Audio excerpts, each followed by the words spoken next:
Hi అండి, welcome to food round up. ఈరోజు మనం ఆలూ సమోసా ఎలా తయారు చేసుకోవాలో చూద్దాం.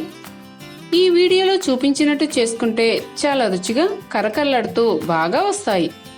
ఈ వీడియో చూడడానికి ముందు ఫ్రెండ్స్, ఇంతవరకు మన ఛానల్ ఎవరైనా సబ్స్క్రైబ్ చేసుకోకపోతే వెంటనే సబ్స్క్రైబ్ చేసుకోండి. అలాగే పక్కనున్న బెల్ ఐకాన్ మీద క్లిక్ చేసి ఆల్ని ఓకే చేయండి. ముందుగా 1/2 కిలో మైదా పిండి తీసుకుని దీనిలో 1/2 స్పూన్ వాము, 1 స్పూన్ ఉప్పు, 3 స్పూన్ల కాచిన నెయ్యి వేసుకుని మొత్తం అంతా బాగా కలిసేలా కలుపుకోవాలి.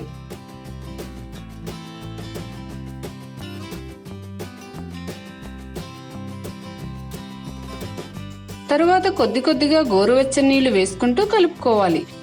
నీళ్లను ఒకేసారి ఎక్కువగా వేసుకోకూడదు, ఎందుకంటే పిండి పల్చగా అయిపోతుంది. కాబట్టి చూసుకుంటూ కొద్ది కొద్దిగా వేసుకుంటూ కలుపుకోవాలి. ఎలా అంటే మనం చపాతీ పిండి ఏ విధంగా కలుపుకుంటామో అదే విధంగా కలుపుకోవాలి. పిండిని ఎంత బాగా కలుపుకుంటే సమోసాలు అంత బాగా వస్తాయి.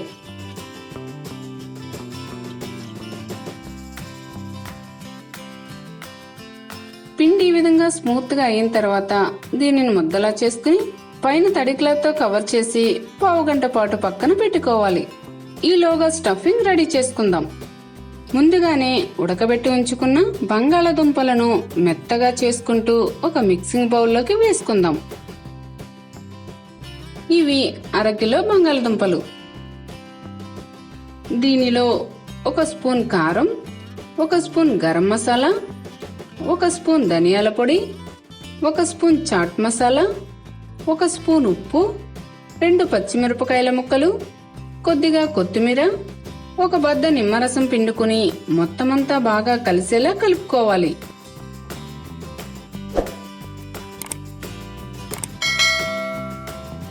స్టఫింగ్ రెడీ అయిపోయింది కదా, పక్కన పెట్టుకుందాం. 1/2 గంట గడిచిన తర్వాత పిండిని ఒకసారి మళ్ళీ కలుపుకోండి. ఇందులోంచి కొద్దిగా పిండిని తీసుకుని రౌండ్ బాల్ లా చేసుకుని చపాతీ ఎలా చేసుకుంటామో అలా కర్రతో కమ్ముకోవాలి. ఈ విధంగా చేసుకున్న తర్వాత మధ్యలోకి కట్ చేసుకోవాలి. ఇందులో ఒక దానిని తీసుకుని అంటించుకోవడానికి వీలుగా చుట్టూ వాటర్ రాసుకుని ఇలా సమోసా షేప్ వచ్చేలా మడత పెట్టుకోవాలి.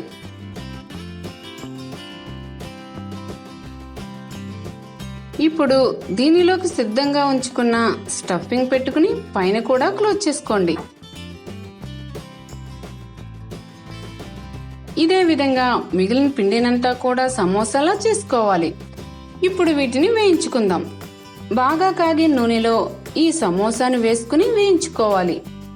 వేగేటప్పుడు స్టవ్ మీడియం ఫ్లేమ్లో పెట్టుకోండి. ఒకవైపు వేగిపోయిన తర్వాత తిప్పుకుని రెండో వైపు కూడా వేయించుకోవాలి.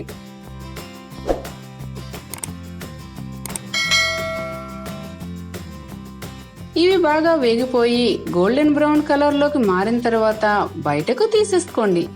ఇదే విధంగా మిగిలిన అన్ని సమోసాలను కూడా ఒకదాని తర్వాత ఒకటి ఫ్రై చేసుకోండి. చూసారా, చాలా సింపుల్ గా సమోసాలను రెడీ చేసుకున్నాం. స్ట్రీట్ ఫుడ్స్ లో అమ్మే సమోసాలు ఎంత రుచిగా ఉంటాయో ఇవి కూడా కరకరలాడుతూ అంతే రుచిగా ఉంటాయి. ఈ స్నాక్స్ ని పిల్లలైతే మరీ ఇష్టంగా తినేస్తారు.